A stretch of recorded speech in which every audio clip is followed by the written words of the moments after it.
Hey friends, and welcome back. In today's episode, we are working with the xTool S1 Laser Engraver. We're going to be creating several different projects using various different types of materials.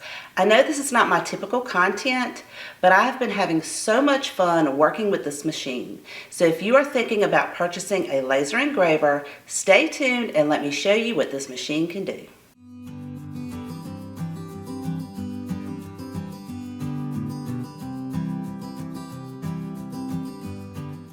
The first material that I want to try to engrave is a glass plate, and this one came from Dollar Tree.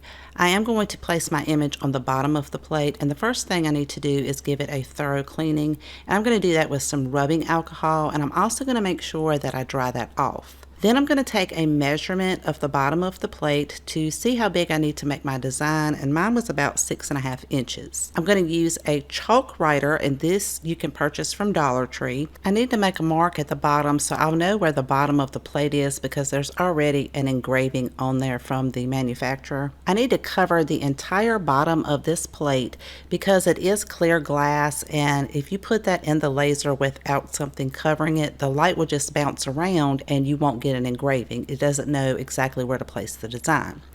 They do sell certain sprays for this, but because this is my first time engraving glass, I didn't want to spend too much money.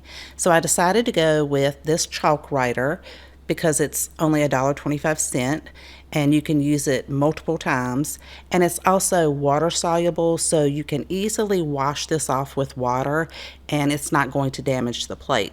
You just need to make sure you get a nice coating all the way across where your design's going to be. And then I just took a dry paper towel to remove any of the excess that kind of crumbled up as I applied it and wipe the outside edge of the plate so it was a nice flat surface.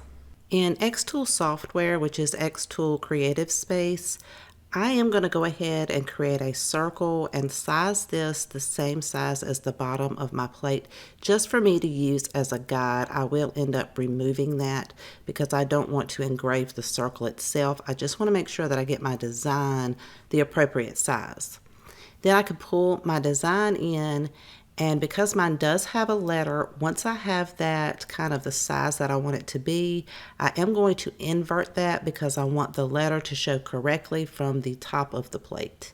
Then the settings that I chose were power of 60, speed of 103, and lines per centimeter at 140.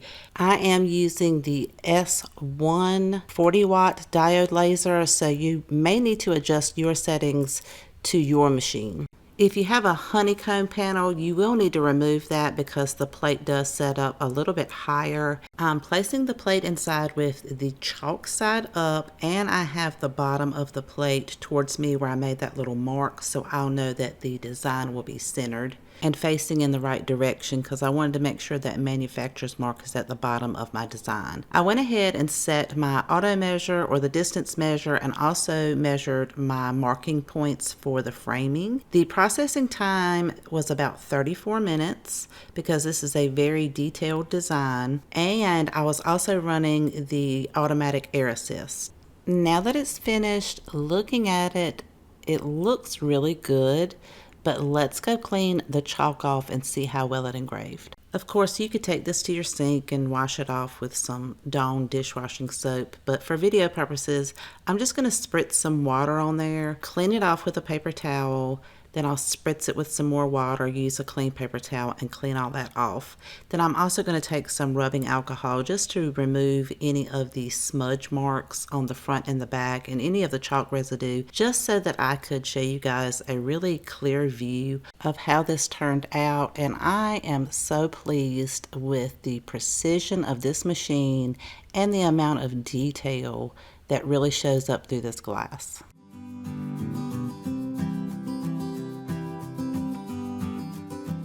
I purchased these LED light displays off of Amazon, and I'll have that linked in my Amazon store, and the link to that's in my description box below if you're interested. They come in a 4-pack for around $19. They're wooden and they measure about 4¼ inches long, and they have a nice little groove in there where the light is to set acrylic or glass in. It has an on and off button and it plugs up via USB, or you could plug that into a block. I started off by engraving and cutting my design out on black acrylic. Now it turned out beautifully, however, when I put it in that light base, because it was black acrylic, it did not light up like I wanted it to.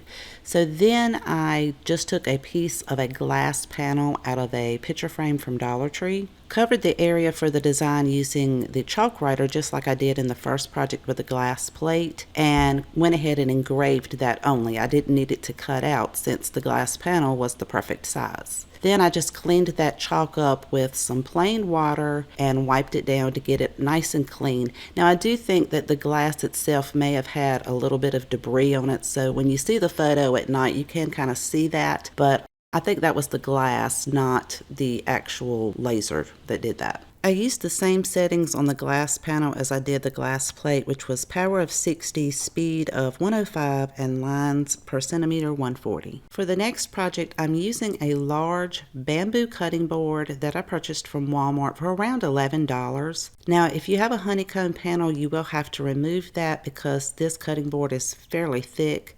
I just centered that on the base plate, and the design is fairly large, but it only took 21 minutes. And I used the settings power of 20, speed at 180, 120 lines per centimeter, but it could have been a little bit darker. I still love the end result, and I think this would be great items that you could sell at craft shows to recoup some of the money that you used to purchase your laser engraver. For the next project, I'm going to be using this ceramic plate that came from Dollar Tree. It has this nice stand on the back. I'm not real sure what this is made of, so I think I need to put some sort of coating on the front of it.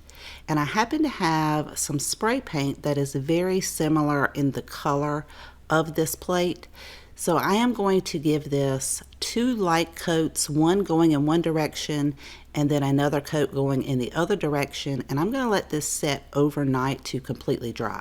In xTool's Creative Space, I just typed up a simple quote, and I chose the material of a ceramic coaster and used the pre-filled settings, which was power of 30, speed of 80, and 120 lines per centimeter. It only took a couple of minutes, and I'm pretty pleased with how it turned out. It does have a little bit of fading to it, but I'm okay with that. I think it turned out really well. And for only $1.25 for this ceramic plate, you could make all kinds of really neat projects to sell online or at craft shows. This next project is one I was really excited about. I'm using an 8x10 canvas from Walmart. It's 100% cotton and it's already pre-primed. They come in a package of 2, but we're just going to use 1 for this project. Now you will need some spray paint. I'm using white, gray, and black, and you want to make sure they're all the same sheen. So I'm using a matte for all 3. You want to start off with your lightest color first. So I'm going to spray this in one direction using the white, turn it around and spray it in the opposite direction using the white, and let that completely dry before you go to your next color. We'll do the same thing with the gray, and again I waited about an hour to an hour and a half in between each of the coats of paint with the different colors. Then you'll finally cover it with the darkest color. In this case it will be black, and I also made sure to get all of the outside edges of the canvas. I'm using 3 colors because the image that I want to put on the canvas is a black and white photo. And once I placed my final coat, I allowed mine to dry overnight. In xTool's Creative Space, I'm going to bring my image in. I've already made it black and white. I'm going to size it to fit on my canvas and make sure that I select Engrave. Then I'm also going to make sure that I have it clicked on grayscale. I decided to increase the sharpness by 2 and the brightness by 2. I also inverted the image so that the areas that I want engraved will appear as dark on this design. So if you were using a canvas with different colors other than white, gray, and black, you would know where to place your spray paint. It's also going to help you know, like the darker areas are actually going to be the lighter colors that come out on your canvas. I chose a coated canvas in the user-defined materials, but all they have is black and white, so I'm going to go ahead and change some of those settings. I chose a power of 25, speed of 204, and lines per centimeter of 180. I auto measured the distance and also did the rectangular framing so that I can make sure my image was centered within the canvas, and it estimates that it'll take about an hour and 14 minutes. Once it was completed, I was not completely satisfied with how the image turned out because I feel like it's a little too light, and it's probably because I used 3 different colors rather than just black and white. I also put that gray in there. So I went back and I made some adjustments, and for the second pass I did a power of 12% so that it would pull more of that white out. I used a speed of 204 and kept the lines per centimeter at 180 and let it run again. After patiently waiting another hour and 15 minutes, I was thoroughly pleased with how it came out after the second pass. The image is very clear. If I had it to do over again, I would likely change the power to maybe 15. I would still keep the lines per centimeter at about 180 and maybe change the speed to 300. I hope you enjoyed today's video and found tons of inspiration. If you have a favorite out of today's projects, please let me know in the comment section down below because I always love to know which one is your favorite. Thank you so much for spending time with me today. Please take care, and I'll see you guys next time.